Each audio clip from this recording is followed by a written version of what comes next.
Yarn expert Clara Parks is here with me today on Yarn Spotlight to talk all about camelid fibers. Hi, Clara. Hi, Eunny.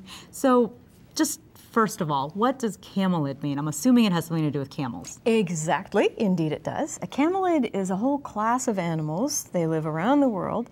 Besides the camel that we know about, it would also be the alpaca, the llama, and then in South America, the kind of more elusive and luxurious guanaco and vicuña. They're all part of the same class of family of animals called the camelid. Okay, and we're used to thinking about alpaca and even llama to some extent yarns, but camel yarn, vicuña yarn?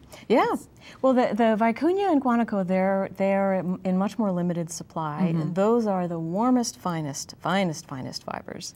Camel is kind of a mid-range. You remember camel hair coats? It actually, we've been using it for a long time.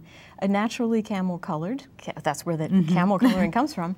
And they all behave in certain similar ways. They're all extremely warm, and they tend to be smoother, less crimpy and springy than wool. And the scales that cover the surface of the fiber, all animal fibers have little scales covering the surface. And the scales on these guys tend to be rounder and slightly flatter, which means that the fibers are slipperier and they kind of slide between one another more easily. So that's that great flowing drape that camelid yarn fabrics often have. Exactly. Well, this yarn in front of us has actually 2 camelid fibers in it. Is that right? Yes, it does. It's a base of baby alpaca, 65% baby alpaca. Does it matter, baby alpaca? Age matters in the yarn world, I'm sorry to say. It does. Just like a baby, the first lock of hair that you clip from a baby is the finest, softest fiber that you'll ever get. The younger the animal, the finer the fiber. Okay. So you would look for words like kid in the case of mohair, or baby, or lamb's wool. And so baby alpaca is going to be the shortest, finest, crimpiest, softest fiber that you're going to get. And it's most comparable to cashmere, except a bit slipperier, again, because of those scales. Okay. So this yarn is mostly baby alpaca. It is. Then it's been given a dusting of 10% camel, which gives it a bit more warmth, more insulating qualities. The shorter, crimpier fibers, they're going to contribute to a bloom when you wash the finished fabric. Okay, great. And then there's a couple of other sort of non-camelid things in it. Yes, this yarn has a lot going on. You've got 10% cashmere. I like to call it a dusting of cashmere. What couldn't use a dusting of cashmere in it? And again, that's going to give you incredible warmth. Cashmere is 6 times warmer than wool. So for a scarf, I can't imagine anything better than this blend. That's going to give the warmth. It also, again, contributes to the glorious halo and kind of fluidity of the finished product. And then, not content to end there, they also added 15% silk.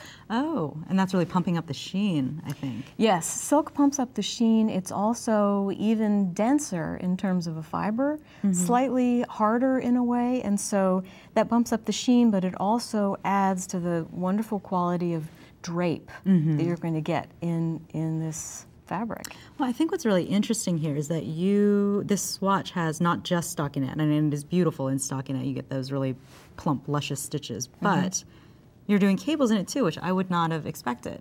Yeah, well, it's a well-rounded 3-ply yarn. If you untwist it, you'll see 3 strands that are twisted together. And if you study the length of the yarn, you can look at the angle of the twist. You see it's more relaxed. I almost like to call it languid, just because I like using that word. But how that reflects itself in stitches is a much more smoother face with fewer ply shadows, and it's more rounded for things like cables. And then I just want to note for people that, just make sure that everybody understands that this is a swatch that has not been washed, right? This is fresh off the needles. Exactly. And then this one has been blocked. It has. And the change is pretty significant. That is why I always beg people, before you match a yarn to a project, not only knit your swatch, but wash it, because gauge can change. But more important than that, you don't know the finished results until you wash it. And in this case, you really don't, because the bloom, all those little fiber ends, fill out the spaces just beautifully. Well, that makes really good sense. And then just real quickly, this is just a different kind of take on a camelid fiber. Exactly. Surprise! This is baby alpaca. Oh, really? Yes. And what some companies are doing now, it's a really interesting thing where they're kind of semi-felting the yarn. And so what you get here is baby alpaca.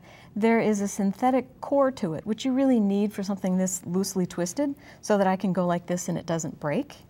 But you can knit it into no ply shadows whatsoever, complete halo. If you wash this a few more times, it would bloom beautifully, and it really wouldn't come off very much.